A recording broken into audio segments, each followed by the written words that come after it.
अस्सलामुअलैकुम स्टूडेंट्स, मैं हूं आपका टीचर मोहम्मद सलमान अफसल। स्टूडेंट्स, आज के लेक्चर में 9th class physics chapter number 6 work and energy के एक्सरसाइज के न्यूमेरिकल प्रॉब्लम सॉल्व करेंगे। इस वीडियो में हम कंप्लीट न्यूमेरिकल प्रॉब्लम सॉल्व करने जा रहे हैं chapter number 6 work and energy के।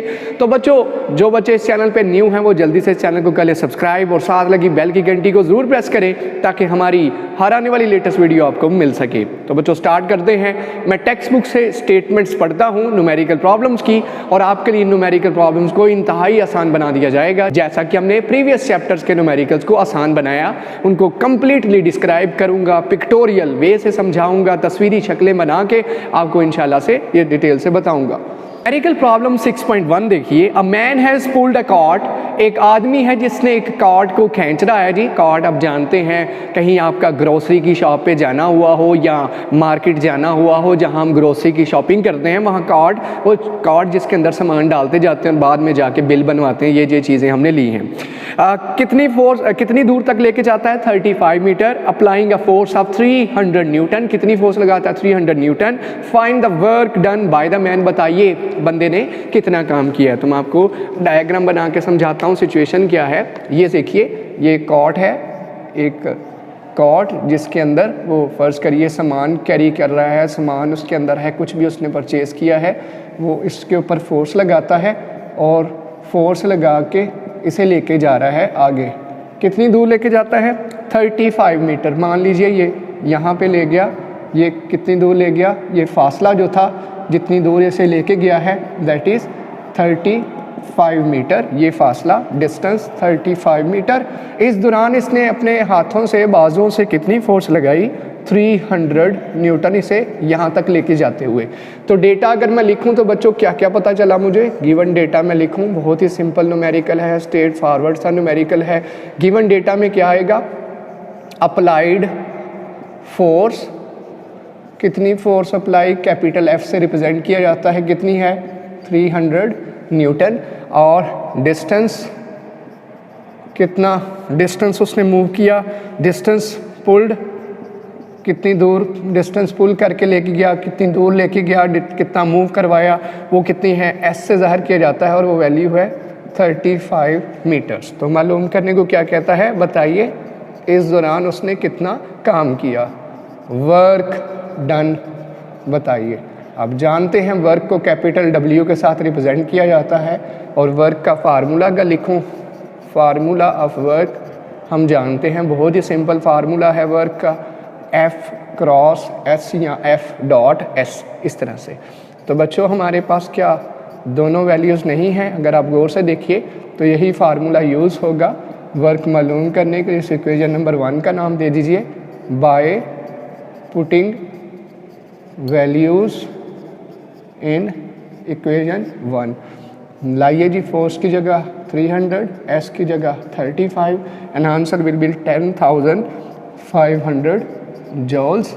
जॉल आप जानते हैं वर्क का यूनिट है। इस कदर आसान सा न्यूमेरिकल था जिसमें हमें जानना था कार्ड को यहाँ से वहाँ लेके जाते हुए, उस रेडी को जिसमें सामान डाला हुआ है वहाँ तक लेके जाते हुए कितना वर्क उसने किया। तो ये आपके सामने किस कदर सिंपल सा न्यूमेरिकल है। आगे बढ़ते हैं न्यूमेरिकल प्रॉब्लम 6.2 की जानिब। एक न्यूमेरिकल प्रॉब्लम 6.2 देखिए। अ ब्लॉक वेइंग 20 न्यूटन, एक ब्लॉक है जिसका वजन, वेट दिया हुआ है 20 newton, is lifted 6 metre vertically upward, जिसे 6 मीटर ऊपर ले जाया गया है वर्टिकली अपवर्ड, बिल्कुल सीधा ऊपर की तरफ लेके जाना है। Calculate the potential energy stored in it. आप जानते हैं जब किसी बॉडी को सरफेस ऑफ अर्थ से, ज़मीन से उठा के ऊपर लेके जाया जाए तो उसके पास कौन सी एनर्जी आती जाती है? हाइट की वजह से और पोजीशन की वजह से कौन सी एनर्जी होती है? Potential energy. तो कहता है इसकी पोटेंशियल एनर्जी बताइए जो इसके पास आएगी। मैं सिचुएशन आपको बता दूं। ये बच्चों एक ऑब्जेक्ट था जिसका वज़न कितना है? वेट को हमेशा स्मॉल w के साथ रिप्रेजेंट करते हैं। वेट उसका है 20 न्यूटन। ये आप पास खड़े थे, आपने ये वज़न देखा, 20 न्यूटन तोला तो 20 न्यूटन था। इसे वर्टिकली अपवर्ड लेके जाना है। ये एक स्टीयर है, समझ लीजिए सीढ़ी है या कोई ऐसी रस्सी है जिसके ज़रिए आप इसे अपवर्ड लेके जाओगे। आप मान लीजिए आप इसे उठा के ऊपर लेके जा रहे हो। ये जी स्टेयर यहाँ वो रस्सी थी जिसके साथ आप इसे अपवर्ड ऊपर लेके जा रहे हो, ठीक है, वर्टिकली अपवर्ड बिल्कुल ऊपर सीधा लेके जा रहे हो। ये छोटी तस्वीर बनाइए, ऊपर चले गए ना, ऊपर पहुँच गए, कितनी हाइट जा रहे हो, कितना ऊपर लेके जाना है आपने, हाइट कितनी है जी, हाइट है जी 6 मीटर। ये सीढ़ियों की मदद से भी हो सकता है कि ये ऐसे भी समझ सकते हो कि सीढ़ियों की तरह गया, सीढ़ियों से होता हुआ गया, कितनी हाइट थी 6 मीटर, ये ऐसे भी समझ लीजिए। यहाँ ये भी वर्टिकल अपवर्ड होता है, यहाँ फिर रस्सी से खींचता ये 20 न्यूटन का वजन 6 मीटर ऊपर ले गया। इस दौरान आप जानते हैं ग्रेविटेशनल एक्सेलरेशन की कीमत, ग्रेविटेशनल एक्सेलरेशन आप जानते हैं 10 मीटर पर सेकंड स्क्वायर। जब भी वर्टिकल मोशन होती है नीचे से ऊपर, ऊपर से नीचे, तो वहाँ ग्रेविटेशनल एक्सेलरेशन आता है, चैप्टर नंबर 2 में भी पढ़ा और यहाँ भी हमने पढ़ा। तो डेटा मैं लिखता हूँ बच्चों, गिवन डेटा, मेरे पास मालूमात क्या मिल गई, हाँ मालूम क्या क्या मुझे, वेट, वेट ये इंतज़ार वाला नहीं है, वेट वज़न स्मॉल w के साथ जिसे रिप्रेजेंट करते हैं 20 Newton, height, height small h कितना है 6 मीटर, ग्रेविटेशनल एक्सेलरेशन ज़मीन के करीब करीब, इसकी कीमत आप जानते हैं 10 मीटर पर सेकंड स्क्वायर, स्मॉल g के साथ जिसे रिप्रेजेंट करते हैं, ये होता है। अच्छा, मालूम करने को कहता है बताइए इसके पास कितनी पोटेंशियल एनर्जी स्टोर हो गई। हाइट की तरफ जाएं तो पोटेंशियल एनर्जी होती है, पोटेंशियल एनर्जी मालूम करनी है, P dot E, potential energy को ऐसे लिखा जाता है। और बच्चों फार्मूला क्या है पोटेंशियल एनर्जी का, हम जानते हैं पोटेंशियल एनर्जी का फार्मूला mgh, मैस को हाइट और g के साथ मल्टीप्लाई कर दें तो क्या आ जाता है पोटेंशियल एनर्जी। अब गौर करिएगा, क्या हमारे पास मैस है बच्चों, हमें वज़न दिया गया है, वेट और मैस का ताल्लुक हमने चैप्टर नंबर 3 में पढ़ा था, वेट और मैस का आपस में क्या बाहमी ताल्लुक है, मैस मालूम करना पड़ेगा, इस वेट से मैस मालूम करेंगे। कैसे, वेट कितना दिया है 20 न्यूटन। एक चीज़ मैं जानता हूँ कि वेट का फार्मूला होता है, वेट होता है mg के बराबर, तो वेट की जगह क्या आ गया mg, और ये किसके बराबर 20 के, यूनिट रहने दीजिए, ये g यहाँ मल्टीप्लाई हो रहा है, दूसरी तरफ जाके क्या करेगा डिवाइड, तो बच्चों m किसके बराबर आ गया 20/g। और अभी मैंने आपको बताया था कि g की कीमत ज़मीन के करीब करीब कितनी है, हाँ 10 मीटर पर सेकंड स्क्वायर, 10 से डिवाइड हुआ तो आंसर 2 kg, मैस आ गया 2 kg, क्योंकि पोटेंशियल एनर्जी के फार्मूले में वेट नहीं है मैस है। हाँ, ये इस तरह से वेट है तो फिर ये mg ही है, एज इट इज़ पुट करना, तो मैथ्स निकाल लें तो ज़्यादा बेहतर है। इस तरह से सॉल्व करना है एक एक स्टेप करके, ताकि नंबर कोई ना कटे। डायरेक्टली वेट भी पुट कर सकते थे mg की जगह, तो वो ज़्यादा कंफ्यूज करता है बच्चों को। तो बच्चों अब बताइए, मेरे पास सारी चीज़ें आ गई, मैथ्स भी आ गया, g भी पता, h भी पता, तो पोटेंशियल एनर्जी का फार्मूला क्या है mgh, m की जगह बच्चों 2, g की जगह 10, h की जगह 6, कितना आ गया 26 आर 120 जूल। ये है पोटेंशियल एनर्जी जो इसके पास आएगी जब ये कहाँ पहुँचेगा 6 मीटर हाइट पे। ठीक हो गया, हाइट की वजह से कौन सी एनर्जी पोटेंशियल एनर्जी, इसके पास पोटेंशियल एनर्जी आ गई। शायद ये स्टेयर्स की शक्ल में जाओ या ऐसे जाओ, 6 मीटर ऊपर जाना है वर्टिकली अपवर्ड। आइए बढ़ते हैं 6.3 की जानिब, न्यूमेरिकल प्रॉब्लम 6.3 न्यूमेरिकल प्रॉब्लम देखिए। A car weighing 12 kilo newton has speed of 20 metre पर second, find its kinetic energy. सबसे इंपॉर्टेंट न्यूमेरिकल प्रॉब्लम है इस यूनिट का, जिसमें बहुत सारे बच्चे इस न्यूमेरिकल में गलती करते हैं। ये जो गिवन डेटा है उसी को गलत समझते हैं और गलत अटेम्प्ट कर बैठते हैं ये न्यूमेरिकल प्रॉब्लम। तो ज़रा समझिए, मैं इसे आपको डायग्राम के साथ एक्सप्लेन करता हूँ। एक कार है जिसका वज़न, अ कार वेइंग, एक कार है, नॉर्मली मैं इसी तरह की कार बनाता हूँ, आसानी से बन जाती है। अ कार वेइंग, एक कार है जिसको तोला गया, उसका वज़न कितना था 12 किलो न्यूटन, और इसकी स्पीड कितनी थी, कितनी रफ्तार से ये जा रही थी, वो स्पीड v से ज़ाहिर की जाती है 20 मीटर पर सेकेंड। सवाल है इस कार की काइनेटिक एनर्जी मालूम कीजिए।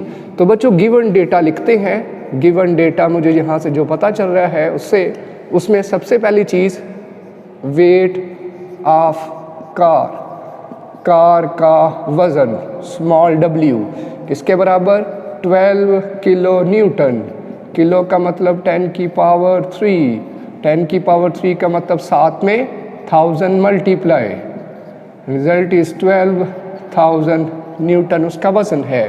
स्पीड ऑफ कार की स्पीड स्मॉल v के साथ 20 मीटर पर सेकंड। तो मालूम क्या करना है, टू फाइंड, मालूम कीजिए काइनेटिक एनर्जी ऑफ कार के पास कितनी काइनेटिक एनर्जी है। फार्मूला जी, काइनेटिक एनर्जी का फार्मूला सभी जानते हैं। What is the formula of kinetic energy? Kinetic energy equal to half M V square, half M V square. क्या मुझे इस डेटा में मैस गिवन है? फार्मूले में तो मैस आना है, यहाँ तो वेट है, इस वेट से मैस बनाया जा सकता है। इसका मतलब एक और फार्मूला यूज होगा वेट का, weight is equal to mg, क्योंकि g की वैल्यू सबको पता है, दैट इज 10 मीटर पर सेकंड स्क्वायर। तो बच्चों यहाँ से मैं मैस निकालूंगा पहले, क्योंकि यहाँ मुझे ज़रूरत है मैस की और स्पीड की। स्पीड तो है, मैस के लिए ये डेटा, ये वज़न काफ़ी होगा। तो आइए यहाँ सॉल्व करते हैं। सबसे पहले यहाँ आप लिखेंगे सोल्यूशन, हल उर्दू में लिखेंगे, जो उर्दू मीडियम बच्चे हैं। सबसे पहले मैस निकालेंगे। मैस कैसे निकालेंगे? वेट की वैल्यू है 12,000 और m मालूम करना है, g जानते 10, g इधर आके डिवाइड करेगा, m किसके बराबर आ जाएगा 1200 और m का यूनिट kg। ये मैस की वैल्यू यूज़ होगी टू फाइंड काइनेटिक एनर्जी। आइए रिलेशन यूज़ करते हैं। Kinetic energy is equal to half M V square by putting values put करिए, लिखेंगे आप बाय पुटिंग वैल्यूज़। मैस की जगह 1200, v की जगह 20 का स्क्वायर कटा 600 मल्टीप्लाई बाय 400, 20 का स्क्वायर, ठीक है, मल्टीप्लाई कीजिए 240। ये आपके पास 3 ज़ीरो आगे आ जाएंगे मज़ीद। जॉल किलो बनाना है तो 3 ज़ीरो ख़त्म, आंसर विल बी 240 किलो जॉल। ये है काइनेटिक एनर्जी ऑफ कार, उस कार की काइनेटिक एनर्जी इतनी है। ये था बहुत ही अहम न्यूमेरिकल प्रॉब्लम, जिसमें कि मैंने आपसे कहा बच्चे इसी 12,000 को यूज़ कर लेते एज अ मैस और इससे मल्टीप्लाई करके तो गलत कर बैठते हैं। पहले इस वज़न को मैस में कन्वर्ट करना है, क्योंकि वेट होता है multiplication of mass with gravitational acceleration, तो वहाँ से मैस मैंने सेपरेट किया। बढ़ते हैं अगले न्यूमेरिकल प्रॉब्लम 6.4 की जानिब। 6.4 न्यूमेरिकल प्रॉब्लम देखिए। A 500 gram stone is thrown up with a velocity of 15 metre पर सेकेंड। एक 500 ग्राम का पत्थर, आधा किलो होता है 500 ग्राम, उसको फेंका गया वर्टिकली अपवर्ड, कितनी रफ्तार से? 15 मीटर पर सेकंड की रफ्तार से। दो सवालों के जवाब दीजिए। Potential energy at its maximum height, जब वो पत्थर मैक्सिमम हाइट पे पहुंचेगा तो उसकी उस वक्त पोटेंशियल एनर्जी क्या होगी? And kinetic energy when it hits the ground, जब वो वापस आके ग्राउंड से हिट करेगा उस वक्त काइनेटिक एनर्जी। आइए मैं आपको डायग्राम से एक्सप्लेन करता हूँ। सीन कुछ ऐसा है कि ये आप हैं, आपने एक पत्थर होल्ड किया हुआ है, स्टोन, कितना मैस है इसका? 500 ग्राम, आधा किलो होता है, आप लोग जानते हैं। इसे केजी में कन्वर्ट करने के लिए आप जानते हैं 1000 से डिवाइड करेंगे तो 0.5 kg, हाफ kg जिसे कहते हो।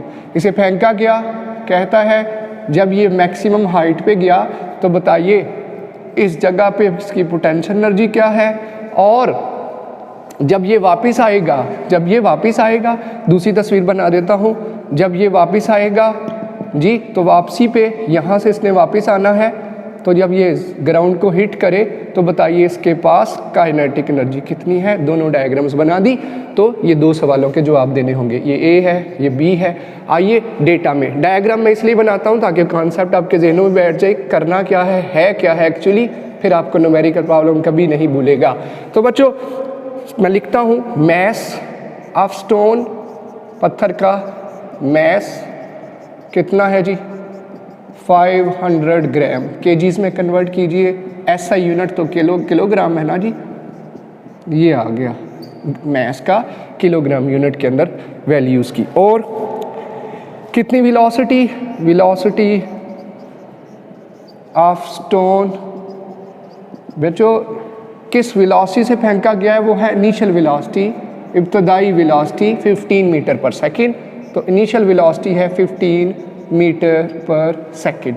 अब गौर करिएगा, जब ये यहाँ से यहाँ पहुँचेगा तो potential energy at maximum height कहाँ है? मैक्सिमम हाइट वो जगह है जहाँ ये जाके नैनो सेकंड के लिए या कुछ वक्त के लिए रुकेगा और फिर वापस आएगा। इसका मतलब जहाँ इसने रुकना है वहाँ पोटेंशियल एनर्जी मालूम करनी है, तो वहाँ तो फाइनल वेलोसिटी क्या होगी? ज़ीरो। अब जानते हैं ऊपर जाके बॉडीज रुकेंगी फिर वापसी का रास्ता अख्तियार करती हैं, तो वहाँ रुकेगा तो उसकी वेलोसिटी क्या हो जाएगी? ज़ीरो। इसका मतलब फाइनल वेलोसिटी जो है, फाइनल वेलोसिटी जो पहले पार्ट के अंदर मैं यूज़ करूँगा वो देखिएगा 0 मीटर पर सेकंड यूज़ करूँगा। और आप जानते हैं ऊपर की तरफ जाते हुए ग्रेविटेशनल एक्सेलरेशन, ग्रेविटेशनल एक्सेलरेशन याद रहे, ये न्यूमेरिकल का एक पार्ट आया करेगा बोर्ड में, दोनों नहीं आते क्योंकि दो अलग-अलग ये न्यूमेरिकल हैं जिनको इकट्ठा कर दिया है। जी की कीमत कितनी दी है? ऊपर की तरफ जाते हुए आप जानते हैं जी की कीमत माइनस होती है। तो मालूम क्या करना था? पहले मैं जो चीज़ उसने पूछी है पोटेंशियल एनर्जी के लिए करूँगा ये सारा न्यूमेरिकल एट मैक्सिमम हाइट, फिर आगे चल के डेटा लिखूँगा और इसका दूसरा पार्ट हल करूँगा क्योंकि उसके लिए डेटा दोबारा से लिखना पड़ेगा।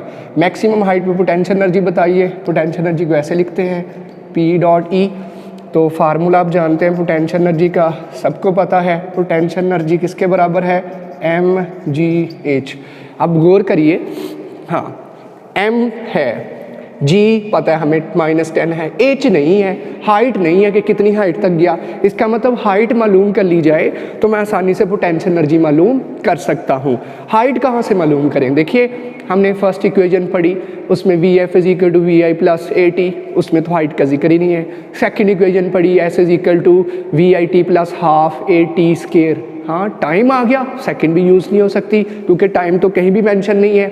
इसका मतलब एक ही इक्वेशन बचती है, थर्ड इक्वेशन ऑफ मोशन, जिसमें टाइम नहीं है, जिसमें बाकी चीज़ें हैं और हाइट निकाल लूँगा, इसलिए थर्ड इक्वेशन यूज़ करेंगे। और थर्ड इक्वेशन क्या है मैं बता दूँ, थर्ड इक्वेशन क्या है? 2AS = VF² - BI²। इसमें क्या चेंजिंग्स करेंगे आप जानते हैं, जब वर्टिकल मोशन हो तो यही इक्वेशन चेंज हो के आप लिख लोगे 2GS की जगह H VF² - BI²। जब कोई चीज़ें ऊपर नीचे जाती हैं तो एक ही जगह ग्रेविटेशनल एक्सेलरेशन आ जाता है और S की जगह हाइट आ जाती है। तो ये फार्मूला यूज़ करके पहले हाइट मालूम करते हैं, फिर पोटेंशियल एनर्जी मालूम करते हैं, फिर इसी न्यूमेरिकल का दूसरा हिस्सा जो मैंने कहा अलहदा से न्यूमेरिकल है वो, जिसमें काइनेटिक एनर्जी कहता है ये वाली, उसके लिए डेटा दोबारा नए सिरे से लिखना पड़ेगा। तो चलिए ये इक्वेशन यूज़ करने के लिए मैं लिखता हूँ सोल्यूशन, हल। तो हल में क्या करूँगा? 2GH = VF² - VI²। जी की जगह बच्चों ऊपर जाते हुए जी की कीमत नेगेटिव होती है, H वैसे का वैसा, फाइनल वेलोसिटी 0, इनिशियल वेलोसिटी कितनी है? 15 का स्क्वायर, ये बन गया 20H और ये बन गया 15 का स्क्वायर -225, माइनस माइनस से कटा 20H = 225, H = 225/20 और ये आएगा आपके पास 11.2 मीटर। ये हाइट आ गई, ये हाइट आ गई। अब इस हाइट को यूज़ करते हुए मैं पोटेंशियल एनर्जी फाइंड कर सकता हूँ। पोटेंशियल एनर्जी किसके बराबर आ गई जी? ये ए पार्ट मैं हल कर रहा हूँ इस न्यूमेरिकल का, mgh। इसमें वैल्यूज़ दर्ज करते हैं बाय पुटिंग वैल्यूज़। m की जगह 0.5 kg, जी की जगह, अब बच्चों हमने नेगेटिव नहीं रखना, मैग्नीट्यूड रखनी है, -10 नहीं पुट करना। अब तो हमें कीमत चाहिए, मैग्नीट्यूड चाहिए, यहाँ हम जी की कीमत ऐसे पुट कर देंगे, H की जगह 11.2 और जब ये मल्टीप्लाई करेंगे तो बच्चों आपके पास आंसर आएगा 56.25 जूल। ये है पोटेंशियल एनर्जी। जब ये पत्थर यहाँ पहुँचेगा तो इसकी पोटेंशियल एनर्जी ये होगी। जैसे मैंने कहा ये दो न्यूमेरिकल हैं, बेसिकली अलग-अलग से आएंगे, दोनों इकट्ठे नहीं आएंगे बोर्ड के अंदर। अब मैं इसके इस हिस्से के लिए दोबारा डेटा लिखता हूँ, इस हिस्से के लिए दोबारा डेटा लिखना पड़ेगा, सिर्फ मैथ्स वही रहेगा, देखिएगा बाकी चीज़ें चेंज हो जाएंगी। तो मैं इसको रेज करके दोबारा डेटा इसके लिए, इस वाली स्टेट के लिए, जब वो कहता है कि पत्थर जब वापस आ रहा है तो उसकी काइनेटिक एनर्जी बताइए, जब वो ग्राउंड से हिट करेगा आके ज़मीन से जब वो टकराएगा उसकी काइनेटिक एनर्जी बताए। तो ये आप जानते हैं ये पहला हिस्सा है, ये न्यूमेरिकल आ सकता है, या दूसरा हिस्सा आ सकता है अलहदा से, वो पूरे का पूरा न्यूमेरिकल आ सकता है। तो ये बेसिकली दो न्यूमेरिकल्स हैं। चलिए दूसरा पार्ट इसका करते हैं। तो बच्चों दूसरा पार्ट में उसने कहा था कि काइनेटिक एनर्जी मालूम कर जब यही पत्थर वापस आके ज़मीन से हिट करे तो गौर करिए अब इनिशियल और फाइनल्स क्या होंगी, गौर करिएगा। अब इनिशियल क्या है, यहाँ से स्टार्ट लिया उसने, अब यहाँ से यहाँ सिचुएशन देखनी है, यहाँ से यहाँ सिचुएशन देखनी है। तो यहाँ उसकी वेलोसिटी क्या होगी, इनिशियल 0 और फाइनल क्या यूज़ होगी 15। ये वजह है कि मैंने इसे नए सिरे से कर रहा हूँ। अब पत्थर यहाँ से आके इधर ये मैंने देखना है, तो मुझे यहाँ जब दिखा तो इसकी वेलोसिटी 0 थी और वापसी पे आके यहाँ तक 15 थी, तो फाइनल वेलोसिटी 15, इनिशियल वेलोसिटी 0। तो मैं लिखूँगा यहाँ, मैं लिखूँगा ये डेटा यूज़ करेंगे दूसरे पार्ट के लिए। इनिशियल वेलोसिटी मैस मैंने वही रहने दिया क्योंकि आप जानते हैं मैस तो पत्थर का चेंज नहीं हुआ, वेलोसिटीज़ इंटरचेंज हो गई हैं 0 मीटर पर second. Final velocity V final 15 जब वो ज़मीन से हिट किया। अब देखिए जब कोई चीज़ नीचे की तरफ आती है तो आप जानते हैं, जब कोई चीज़ नीचे की तरफ आती है तो आप जानते हैं उसका एक्सेलरेशन पॉजिटिव होता है और जी की कीमत क्या यूज़ करेंगे, -10 की बजाय 10 मीटर पर सेकेंड स्क्वायर। तो मालूम क्या करना है, kinetic energy when it hits the ground, kinetic energy मालूम करनी है। फार्मूला क्या है काइनेटिक एनर्जी का, kinetic energy is equal to ½ mv²। अब जी की तो ज़रूरत पड़नी नहीं है, तो बच्चों ये फार्मूला है, मैं इसीलिए इसको स्टेट को अलग एक्सप्लेन किया कि यहाँ अब वी कौन सा यूज़ होगा, ये 15 वाला। तो डायरेक्टली आप इसे हल कर देंगे, कहीं और कुछ सॉल्व करने की ज़रूरत नहीं है। Kinetic energy will be equal to ½ mv²। Data put करिए जी, डेटा पुट करिए तो क्या आएगा, ½ m की जगह 0.5, v की जगह 15 का स्क्वायर, तो क्या आएगा ½ 0.5 × 225, ये काटिए तो आएगा 0.25 × 225, तो आंसर विल बी 56.25 जूल। 65 जी, बिल्कुल वही आंसर आया जो पोटेंशियल एनर्जी का था। और कैसे आया, बहुत सिंपल फार्मूले से। यहाँ अब V यूज़ कर लेंगे बजाय VI VF लिखने के। इस तरह से आपके पास काइनेटिक एनर्जी का रिज़ल्ट आ जाएगा। यहाँ कोई हाइट यूज़ करने की ज़रूरत नहीं है, लेकिन डेटा आपने ज़रूर इस तरह से लिखना है, ये लहदा से न्यूमेरिकल है। तो बच्चों आगे बढ़ते हैं 6.5 न्यूमेरिकल प्रॉब्लम की जानिब। यहाँ आपको मुझे उम्मीद है सही क्लियर हो चुका होगा कि क्या एक्सप्लेन कर रहा था। जब पत्थर ऊपर गया तब पोटेंशियल एनर्जी, जब वो नीचे आके ज़मीन से ग्राउंड से टच किया तो उसकी काइनेटिक एनर्जी मालूम करनी थी। That is how we calculated. तो 6.5 की तरफ बढ़ते हैं। 6.5 न्यूमेरिकल प्रॉब्लम देखिए। On reaching the top of a slope 6 meter high from its bottom, a cyclist has a speed of 1.5. A cyclist has a speed of 1.5 meter per second. Find the kinetic energy and the potential energy of the cyclist. The mass of the cyclist and his bicycle is 40 kg. आइए diagram बना के explain करता हूँ। Situation कुछ ऐसे है, ये है जी स्लोप 6 मीटर हाई। अब जानते हैं किस तरह साइकिल चलाते हैं। तो कहता है जी इस स्लोप की हाइट मैं दे रहा हूँ, हाइट कितनी है 6 मीटर, ठीक है 6 मीटर हाइट है इसकी। और एक साइकिलिस्ट है, साइकिल चलाने वाला, वो क्या करता है जी, साइकिल चला रहा है और साइकिल चलाते हुए वो इसको ऊपर लेके जा रहा है। मान लीजिए ये साइकिल है, इसको लेके जा रहा है, यहाँ तक चला गया, फ़र्ज़ कर लीजिए यहाँ पहुँच गया। हाँ, तो 2 सवालों के आंसर दीजिए। सबसे पहला जी जो डेटा है वो लिखता हूँ। गिवन डेटा जो मुझे यहाँ से पता चला, सबसे पहले कहता है हाइट ऑफ स्लोप, इस स्लोप की, इस ढलवान की हाइट कितनी है, जिसे हम स्मॉल h के साथ रिप्रेजेंट करेंगे 6 मीटर। साइकिलिस्ट की स्पीड जब वो बॉटम पे आता है, स्पीड ऑफ साइकिलिस्ट जी, speed of cyclist is 1.5 metre पर सेकेंड। जब ये वापसी नीचे की तरफ आता है तो इसकी स्पीड है 1.5 मीटर पर second at the bottom. Find the kinetic energy. अच्छा, मैस भी दे दिया साइकिलिस्ट का और उसकी साइकिल का, mass of cyclist and bicycle, उसकी बाइसिकल समेत उसका मैस कितना है 40 kg, बहुत ही हल्का है भाई, बच्चा होगा कोई। तो मालूम कीजिए दो चीज़ें, एक उसकी क्या, find the kinetic energy potential energy of the cyclist, kinetic energy बताइए, और दूसरा सवाल पोटेंशियल एनर्जी बताइए। ऑफ कोर्स हाइट पे जब होगा तो पोटेंशियल एनर्जी होगी, पोजीशन और हाइट की वजह से कौन सी एनर्जी होती है पोटेंशियल एनर्जी, और जब ये बॉटम पे पहुंचेगा वही एनर्जी किस में कन्वर्ट हो चुकी होगी काइनेटिक में। तो दो एनर्जीज हमें फाइंड आउट करनी है। तो फार्मूलाज देखिए बहुत ही सिंपल हैं, हम पढ़ चुके हैं काइनेटिक एनर्जी और पोटेंशियल एनर्जी के टॉपिक्स को डिटेल के साथ। काइनेटिक एनर्जी का फार्मूला है हाफ mv², दोनों चीज़ें हैं।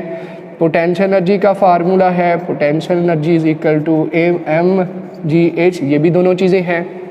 जी की वैल्यू लिख लेते हैं। हम जानते हैं कि ग्रेविटेशनल एक्सेलरेशन जो होता है उसकी वैल्यू ज़मीन के करीब करीब कांस्टेंट है, और वो कितनी है 10 मीटर पर सेकंड स्क्वायर। क्योंकि वो नीचे की तरफ आ रहा है तो ये कीमत पॉजिटिव होगी, नेगेटिव नहीं होगी।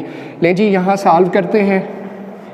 सोल्यूशन में आप वर्टिकली सॉल्व करेंगे जैसे करते हैं पेपर में। तो सोल्यूशन में क्या करूँगा, सबसे पहले इसका पहला पार्ट काइनेटिक एनर्जी की डिमांड है वो मालूम करते हैं। काइनेटिक एनर्जी का फार्मूला लगा दीजिए हाफ mv²। क्या है जी mass, by putting value statement लिखेंगे आप।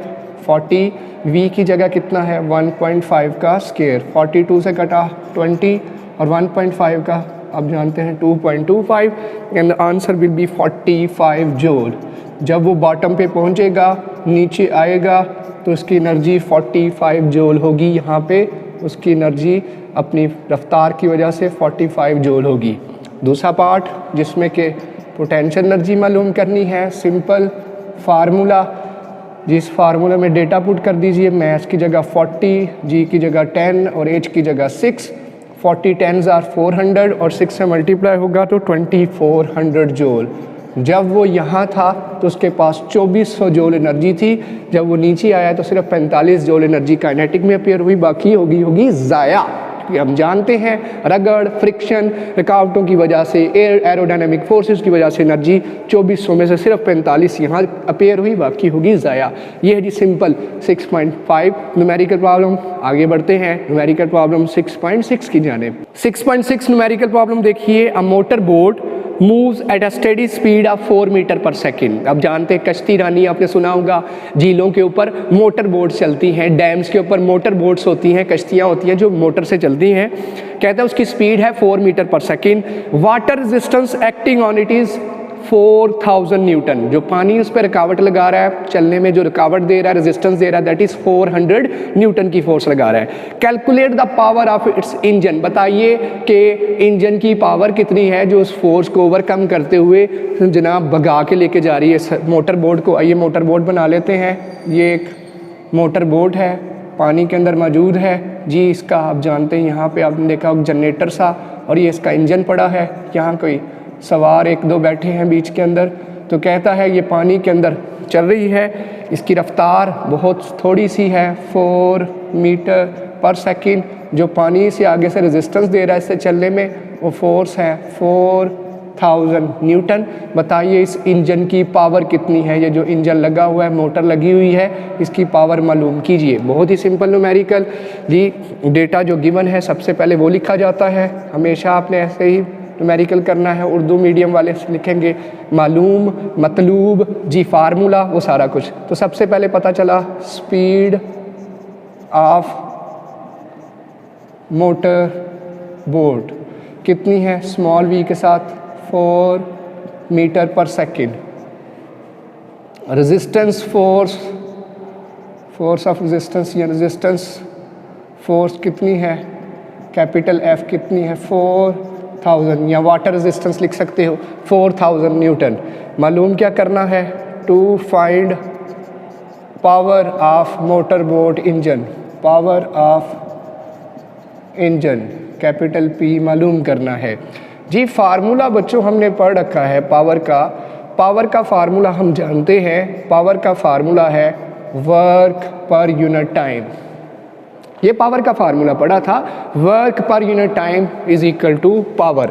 कोई भी इंजन, कोई भी मोटर जितना वर्क करती है टाइम के साथ अगर उसे मेजर किया जाए, that will be power of that particular motor और इंजन।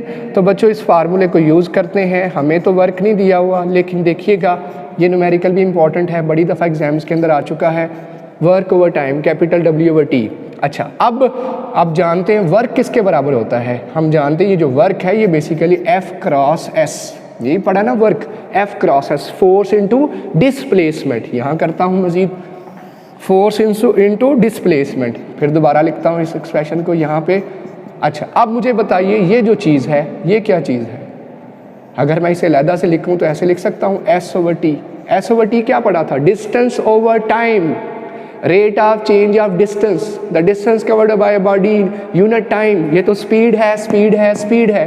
तो S/T की जगह क्या आ गया, स्पीड।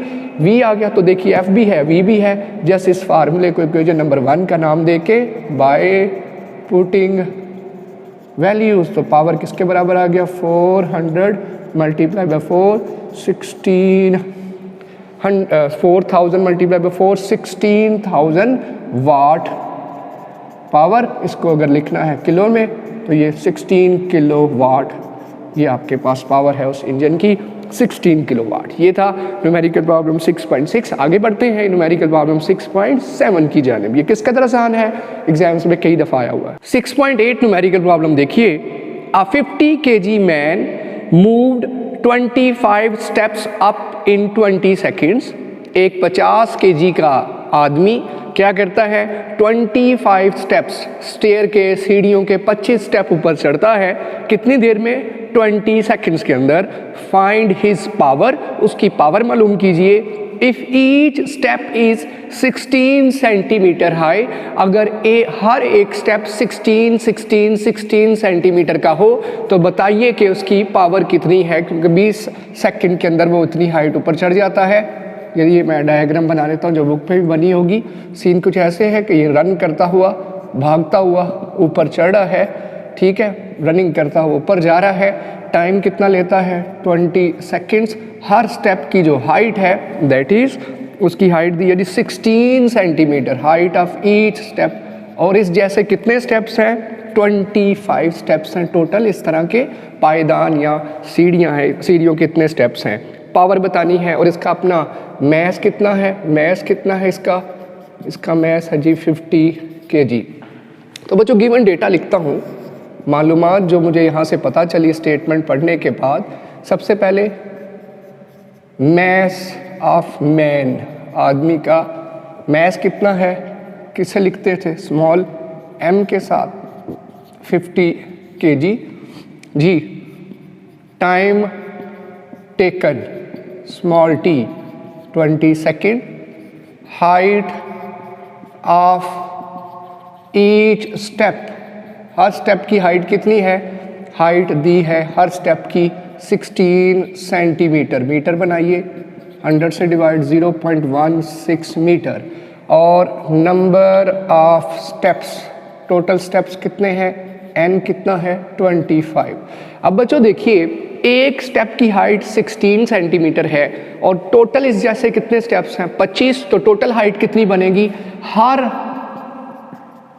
एक की हाइट 16 सेंटीमीटर हुई, हर एक की हाइट 16 हुई, तो टोटल हाइट यहाँ तक उसने कितनी कवर की होगी। नंबर ऑफ स्टेप्स को अगर एक हाइट से सर मल्टीप्लाई कर दिया जाए तो आपके पास टोटल हाइट हो जाएगी जो वो चढ़ेगा ऊपर या मूव करके ऊपर जाएगा। हर एक स्टेप की हाइट 16 सेंटीमीटर है, तो एक स्टेप की हाइट लीजिए और टोटल कितने स्टेप्स हैं, 25 हैं, 25 से मल्टीप्लाई कर दीजिए। तो मैं यहाँ लिखूँगा टोटल हाइट रीच्ड, जो उसने हाइट कवर की है वो एक्चुअल हाइट, आप h लिखेंगे, इसे h दे दीजिए 1 का नाम वट एवर, तो ये आपके पास n इंटू h1 किसके बराबर आएगा, n कितना है 25, 0.16, ये आपके पास आ जाएगा। ठीक है, ये वैल्यू जो हम यूज़ करेंगे टोटल हाइट फार्मूले के अंदर, जहां हमें क्या मालूम करना है, उसने पूछा है पावर। तो देखिए टू फाइंड, मालूम क्या करना है, पावर। और पावर हम जानते हैं किसके बराबर है, वर्क ओवर टाइम के, ये मुझे मालूम करना है। फार्मूला पावर का मैंने लिख दिया, वर्क ओवर टाइम। ठीक हो गया बच्चों। अब आप कहेंगे वर्क कहाँ से आएगा, ये फार्मूला है बच्चों। वर्क यहाँ पे जितना सोल्यूशन लिखता हूँ, हल लिखता हूँ, वर्क कहाँ से आएगा, ये जो इक्वेशन पावर की है, work over time capital W over T, work कहाँ से आएगा। देखिए जितना ये वर्क करेगा वो किस शक्ल में अपेयर होगा, जब ये यहाँ पहुँचेगा वही वर्क इसकी क्या बन चुका होगा, potential energy. Work will be equal to potential energy, और पोटेंशियल एनर्जी तो हम जानते कैसे आती है, mgh। इसका मतलब जो वर्क है वो बेसिकली किसके बराबर है, पोटेंशियल एनर्जी के, और वो क्या फार्मूला, mgh। बस ये दिया हुआ, g हम जानते हैं कितना होता है, 10 मीटर पर सेकेंड स्क्वायर। हाँ, माइनस वैल्यू पुट करने की ज़रूरत नहीं है क्योंकि हम मैग्नीट्यूड ले रहे हैं, कीमत ले रहे हैं, उसकी डायरेक्शन का हमें नहीं यहाँ बताना। तो वैल्यूज़ पुट करिए तो आपके पास वर्क यानी कि पोटेंशियल एनर्जी किसके बराबर आ जाएगी, वो आएगी m की जगह 50 kg, g की जगह 10, और हाइट आप जानते हैं 25 स्टेप, और हर स्टेप 0.16 मीटर, 25 इंटू 0.16, ये आपके पास बनेगा 500 इंटू 25 इंटू 0.16। जी 500 को 10 से मल्टीप्लाई करें तो 5000, 10,000 और 12,500 ये आ जाएगा जी, इंटू 0.16। ये आपके पास कैलकुलेटर वर्क है, इसीलिए मैं ऐसे लिख रहा हूँ, वरना तो सीधा सॉल्व करके मैं लिखता। ये मेरे पास वर्क की वैल्यू आ गई in terms of potential energy. अब पावर के फार्मूले में इसको दर्ज करता हूँ, तो दर्ज करिए 12,500 इंटू 1.6 0.16, और टाइम कितना है उसने दिया हुआ 20 सेकेंड। ये जब कटिंग करके डिवाइड करके रिजल्ट आएगा ना, रिजल्ट विल बी 100, और पावर का यूनिट आप जानते हैं वाट। कैलकुलेटर वर्क आगे आपने करना है, 50 को 10 से 500, 500 को 25 से, पहले 10 से किया तो 5000, 20 से किया तो 10,000, 25 से करता तो 12,500, और इस तरह से आपके पास ये पावर आ गई जो इसके पास होगी जब यहाँ से वो ऊपर जा रहा होगा। और स्टेप कितने थे, 25, हर स्टेप इतनी हाइट का था, तो मैंने 25 से उसे मल्टीप्लाई किया तो टोटल हाइट आ गई जितनी उसने कवर की ऊपर की तरफ जाते हुए स्टेयर से, सीढ़ियों से, जो डायग्राम भी बुक में बड़ी हुई है। और ये पावर का रिजल्ट आ गया 100 वाट उस बंदे के पास, 50 kg मैन के पास 100 वाट पावर है। आइए बढ़ते हैं 6.9 की जानिब। 6.9 देखिए, calculate the power of a pump which can lift 200 kg of water through a height of 6 meter in 10 seconds। एक पंप की पावर बताइए जो क्या कर सकता है जी, पानी को नीचे से उठा रहा है। आइए बना लेते हैं पंप। फर्ज कर लीजिए ये पंप है जो क्या कर रहा है, पानी को उठा रहा है नीचे से, और कहाँ भेज रहा है, ऊपर। कितनी ऊपर भेज रहा है, हाइट कितनी, जो हाइट दी हुई है, एग्जाम्पल भी हमने इस चीज़ ऐसी की थी। ये आपके पास पंप है, ये नीचे से पानी लेके आ रहा है ज़मीन के नीचे से, ये ज़मीन है, अर्थ है, ये ऊपर पंप पड़ा हुआ है। कितनी ऊपर लेके जाना है, लिफ्ट 200 kg, मैस कितना पानी का लेके जाना है, 200 kg पानी निकालना है उसने नीचे से, और हाइट कितनी, 6 मीटर। इसका मतलब यहाँ पे टैंक पड़ा है, कितनी हाइट पे, 6 मीटर हाई है वो टैंक, वहाँ पानी इसने फेंकना है उसके अंदर। हाइट ऑफ दैट टैंक जहाँ पानी जा रहा है 6 मीटर। और कितनी देर ये पंप चलाए रखा हमने, सिर्फ और सिर्फ 10 सेकेंड, 10 सेकेंड पंप चलाया और बंद कर दिया। तो बताइए जी उस पंप की पावर कितनी है। बहुत ही सिंपल सवाल, ये आपके पास है जहाँ टैंक जिसमें पानी जा रहा है, नीचे है पंप। तो गिवन डेटा 3 चीज़ें दी हैं, एक पूछ ली है। गिवन डेटा में क्या क्या बच्चों, मैस ऑफ वाटर, पानी का कितना मैस दिया हुआ है, दैट इज़ 200 kg। फिर हाइट ऑफ टैंक जहां हम पानी फेंक रहे हैं, जमा कर रहे हैं, स्टोर कर रहे हैं, 6 मीटर। टाइम कितनी देर चलाना है पंप को, सिर्फ 10 सेकेंड्स। और मालूम करने को कहता बताइए उस पंप की पावर कितनी है जो इतनी सी थोड़ी देर के अंदर 200 kg पानी ऊपर फेंक देता है। पावर बताइए। फार्मूला पहले न्यूमेरिकल्स के अंदर भी लगा चुके हैं, अभी भी लगा देंगे, पावर वर्क ओवर टाइम। अब आप कहेंगे यहाँ वर्क, जी हाँ, यहाँ अगेन वर्क जो पंप करेगा वो किस शक्ल में अपेयर होगा, वो वर्क अपेयर होगा in form of potential energy. Work का यूनिट भी जूल, पोटेंशियल एनर्जी का यूनिट भी जूल। जो ये पंप वर्क करेगा वो पानी की क्या बन चुका होगा, पोटेंशियल एनर्जी। हाइट की वजह से कौन सी एनर्जी होती है, पोटेंशियल एनर्जी। इसका मतलब ये मतलब मुझे पता है ये जो W है फिर किसके बराबर है, ये किसके बराबर पुट करूँगा, पोटेंशियल एनर्जी का। तो work is equal to potential energy, और ये किसके बराबर होता है, mgh। और g आप जानते हैं किसके बराबर, माइनस नहीं पुट करेंगे क्योंकि डायरेक्शन तो यहाँ चाहिए नहीं है। g is equal to 10 metre पर सेकेंड स्केयर। अच्छा, ये मैं पुट करता हूँ, सबसे पहले W की कीमत निकालता हूँ, फिर इस फार्मूले में पुट करूँगा, पावर का आंसर आ जाएगा। तो ये आपने वर्टिकली नीचे सॉल्व करते जाना है। जो वर्क किया पंप ने वो पोटेंशियल एनर्जी की शक्ल में शो हुआ, mgh वैल्यूज़ पुट कीजिए, m की जगह 200, g की जगह 10 और h की जगह 6, ये आ गया 12,000 जूल। ये आपके पास आ गया। अब पावर मालूम करनी है, work over time 12,000 over time कितना है 10 कटा, तो ये आपके पास आ गया 1200 पावर का यूनिट वाट या जूल पर सेकंड, जिसे वाट भी कहते हैं। ये है जी बहुत ही सिंपल सा न्यूमेरिकल, पंप की पावर हमसे पूछ ली थी। आइए आखिरी न्यूमेरिकल प्रॉब्लम की तरफ बढ़ते हैं, दैट इज 6.10। 6.10 न्यूमेरिकल प्रॉब्लम देखिए, N electric motor of 1 horse power. अब जानते हैं हॉर्स पावर बड़ा यूनिट है पावर का, 746 वाट के बराबर होता है। मोटरों के ऊपर ज़्यादातर यही लिखा होता है, पंप्स के ऊपर यही लिखा होता है, इतने हॉर्स पावर, इतने हॉर्स पावर। गाड़ियों के इंजन के ऊपर भी लिखा होता है इतने हॉर्स पावर का इंजन है। So an electric motor of 1 horse power is use to run water pump. तो कहता है जी इलेक्ट्रिक मोटर 1 हॉर्स पावर की है जो कि पंप को चला रही है। The water pump takes 10 minutes to fill an overhead tank. ऊपर पड़ा हुआ एक टैंक है, उसे भरने के लिए जो हमारा मोटर है, हमारी मोटर है, वो 10 मिनट लगाती है। The tank has a capacity of 800 litres and height of 15 metre.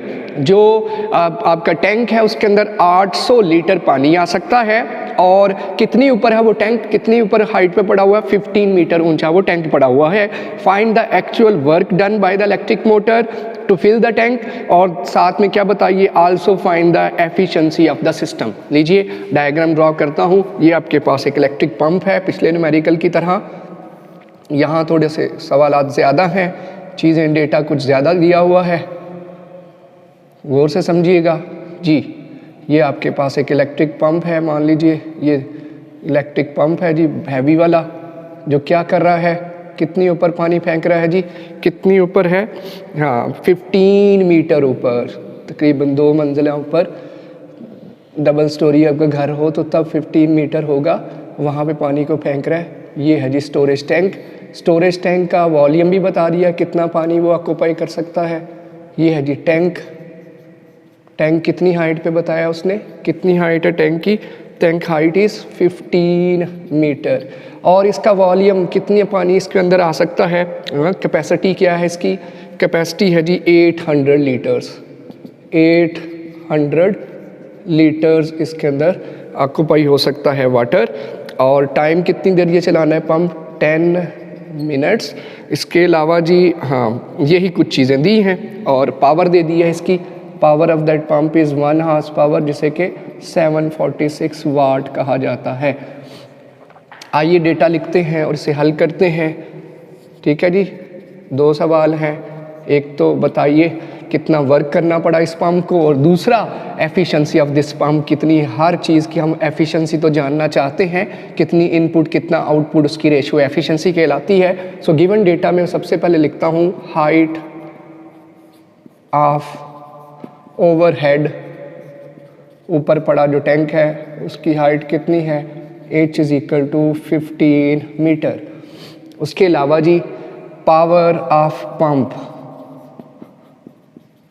कितनी है जी, power capital P 1 horse power यानी कि 746 वाट।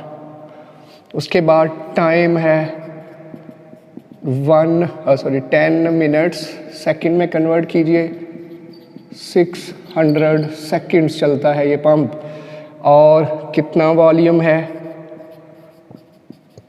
हम जानते हैं, वॉल्यूम कितना दिया हुआ है, 800 लीटर्स उसकी कैपेसिटी है। और हम जानते हैं कि जी ग्रेविटेशनल एक्सेलरेशन ऊपर लेके जाते हुए कितना होता है, वाटर को 10 मीटर पर सेकेंड स्क्वायर, और साथ में नीचे कुछ वैल्यूज़ लिखी हैं। Density of water, density of water, पानी की डेंसिटी, ये साइन होता है पी के जैसा, रो जिसे पढ़ते हैं 1000 kg पर मीटर क्यूब, और साथ में लिखता है मैस ऑफ 1 kg या 1 litre water. 1 litre water basically किसके बराबर है, 1 kg के बराबर है। ठीक है, ये उसने साथ में सारा कुछ डेटा दिया हुआ है। मालूम क्या करनी है, दो चीज़ें। सबसे पहली चीज़ क्या है, क्या मालूम कीजिए। सबसे पहले कहता है actual work done, actual work done जी, वो मुझे मालूम करना है। और दूसरी चीज़ एफिशिएंसी, एफिशिएंसी को इस साइन से लिखा जाता है ईटा, ये मालूम करना है। देखिएगा बच्चों, बहुत कॉन्सेप्चुअली से समझना है आपने। ठीक है, यहाँ करता हूँ सॉल्यूशन, आपने वर्टिकली नीचे जाना है। फार्मूला लिखूँ सबसे पहले, हेडिंग फार्मूला की। फार्मूला में क्या आएगा, पावर का फार्मूला लगा देंगे, वर्क ओवर टाइम, यहाँ से आपके पास एक्चुअल वर्क आ जाएगा। और दूसरी चीज़ एफिशिएंसी, एफिशिएंसी ईटा ये साइन है, यानी कि एफिशिएंसी, और ये जानते हैं आप एफिशिएंसी किसके बराबर है, किसके बराबर है, आउटपुट ओवर इनपुट। परसेंटेज में निकालना है तो उसे 100 से मल्टीप्लाई कर देंगे। ठीक है जी, आइए सोल्यूशन की तरफ। सबसे पहले एक्चुअल वर्क डन जो कि इनपुट होगी वो देखते हैं वो कितना आता है। एक्चुअल वर्क डन जो आएगा वो देखते हैं कितना आने वाला है। Power is equal to work over time, इस रिलेशन को यूज़ करते हुए वैल्यूज़ पुट करते हैं। पावर कितनी है बच्चों, 746, वर्क और टाइम कितना है 600। ये इधर आके मल्टीप्लाई होगा 746 इंटू 600, और ये आंसर आपके पास आएगा एक्चुअल वर्क डन का 447600 जॉल। ये है एक्चुअल वर्क डन, ये एक्चुअल वर्क डन है जो कि बेसिकली क्या है, इनपुट है। ये मैक्सिमम एक्चुअल वर्क डन है जो कि पंप परफॉर्म कर सकता है, इतना ये वर्क डन है। अच्छा, अब दूसरा इसका पार्ट एफिशिएंसी मालूम करनी है। तो एफिशिएंसी में मुझे दो फैक्टर नज़र आ रहे हैं, एक आउटपुट और दूसरी इनपुट। बच्चों इनपुट तो मुझे मिल गई, इनपुट तो मुझे मिल गई, यही इनपुट है जो पंप दे सकता है, और उसके नतीजे में आउटपुट कितनी मिलेगी, कितना एक्चुअली वर्क परफॉर्म हुआ, वो हम फाइंड आउट कर लेते हैं। आउटपुट कैसे फाइंड आउट करेंगे, आउटपुट वर्क कैसे निकलेगा, ये जो डेटा हमारे पास है, यहाँ से हम अगर फ़र्ज़ करिए पहले एक्चुअल वर्क डन का मतलब क्या है कि कितना वर्क हुआ पानी के ऊपर लेके जाने में, ये उसके पास कैपेसिटी थी, ये उसके एक्चुअल वर्क करने की सलाहियत थी, लेकिन किया कितना वो हम जानते हैं, वो हम फाइंड करेंगे कि जितना वर्क होगा वो किस शक्ल में अपेयर होगा एज अ पोटेंशियल एनर्जी, और पोटेंशियल एनर्जी का फार्मूला है mgh। अब आप जानते हैं G भी पता, H भी पता, क्या चीज़ नहीं पता, M नहीं पता, इसलिए मैं दूसरा फैक्टर एफिशिएंसी निकालने के लिए सबसे पहले मैस निकालूंगा। Efficiency is equal to output, मुझे पता है output over input multiply by 100 होने से एफिशिएंसी परसेंटेज में आ जाएगी। लेकिन इस मकसद के लिए मुझे पहले मैस चाहिए।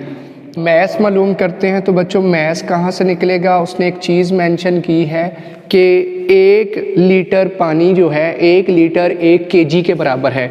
तो बच्चों ये जो मेरे पास 800 लीटर है ये फिर किसके बराबर हो जाएगा, if 1 litre is equal to 1 kg then 800 litres will be equal to 800 kg। तो ये क्या है, मैस मुझे मिल गया 800 kg, उसके गिवन जो मालूमात थी उससे मुझे पता चल गया। अब मुझे बताइए मैस को यूज़ करना है इस फार्मूले में, potential energy is equal to input, ये होगा जी आउटपुट जो मिलेगी हमें कितना, उससे हमें रिजल्ट मिल रहा है, इतनी एनर्जी तो पंप दे रहा है, तो रिजल्ट कितना मिलता है, that will be the output, और वो किसके बराबर होगी mgh। m की जगह 800, g की जगह 10 और h की जगह 15। ये क्या बन जाएगा, कितने ज़ीरो, 1 2 3 7 में 15, ये मल्टीप्लाई कीजिए 15 के साथ, तो 15 इंटू 8, 8 5 40, 4 8 1 12, और साथ में कितने ज़ीरो, 1 2 3, ये आपके पास आ जाएगा 1 2 3 4, ये आपके पास आ गया रिज़ल्ट, ये जोल 1,20,000 जोल। अब एफिशिएंसी मालूम करनी है तो बच्चों एफिशिएंसी किसके बराबर होगी, रख दीजिए फार्मूले के अंदर और रिजल्ट आपके सामने आ जाएगा। क्या आएगा रिजल्ट एफिशिएंसी का, यहाँ कर देता हूँ, एफिशिएंसी का ये साइन है और एफिशिएंसी का रिजल्ट क्या आने वाला है, output over input multiply by 100, ये परसेंटेज में आएगा। आउटपुट कितना है हमारे पास, आउटपुट है जी 1,20,000 और इनपुट कितनी थी 4,47,000, 4,47,600 मल्टीप्लाई बाय 100 और ये कैलकुलेट करेंगे तो आपके पास बच्चों डायरेक्टली आंसर आएगा 26.8%। ये है उस पंप की एफिशिएंसी भी। बहुत थोड़ी एफिशिएंसी, बहुत ज़्यादा फ्यूल ज़ाया कर रहा है, बहुत ज़्यादा एनर्जी ज़ाया हो रही है। जो भी है जी, जैसा उसका डेटा गिवन था उस लिहाज से हमने कैलकुलेट कर दिया। फिर से रिपीट कर दूं बच्चों, सबसे पहले हमें एक्चुअल वर्क मालूम करना था, तो पावर के फार्मूले से एक्चुअल वर्क असल में क्या है, उसकी इनपुट एनर्जी जो पंप के पास है। लेकिन वर्क जो हम आना चाहिए था, एक्चुअल वर्क ये होना चाहिए था, लेकिन कितना परफॉर्म होके आ रहा है वो मुझे पता चलेगा उसके आउटपुट से। तो आउटपुट कैसे आने वाली है, वो पोटेंशियल एनर्जी की शक्ल में अपेयर होनी है पानी के पास, तो वो आपके पास यहाँ से कैलकुलेट होगी।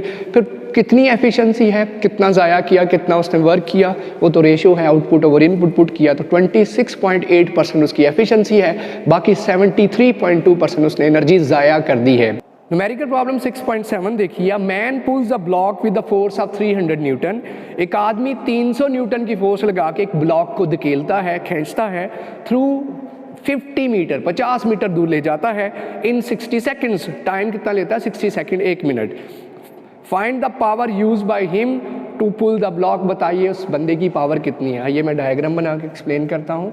एक आदमी है जो एक ब्लॉक को पुल कर रहा है, ब्लॉक को खींच रहा है, खींच के कहाँ लेके जा रहा है जी, ब्लॉक पे कितनी फोर्स लगाता है ये बंदा, 300 न्यूटन। इसे कितनी दूर डिस्प्लेस करता है, मान लीजिए ये 50 मीटर दूर आ गया है। डिस्टेंस कितना तय किया, 50 मीटर, गालबन यही है ना जी, 50 मीटर। और इस दौरान उसने टाइम कितना लिया, 60 सेकंड्स। तो बताइए इस बंदे की पावर कितनी है। इस बंदे की, पहले तो हमने पिछले न्यूमेरिकल में मोटर की पावर मालूम की थी, यहाँ हम इस बंदे की पावर मालूम करेंगे। तो गिवन डेटा देखिए, बहुत ही सिंपल न्यूमेरिकल, अभी जैसे पिछला किया है उसी की तरह का है। Given data, force of man कितनी है, कैपिटल एफ से 300 newton, time taken small T कितना 60 सेकेंड्स, डिस्टेंस कवर्ड कितना फासला कवर किया, small capital S 50 metre. To find power of man मालूम करना है। फार्मूला, पावर का फार्मूला है वर्क ओवर टाइम।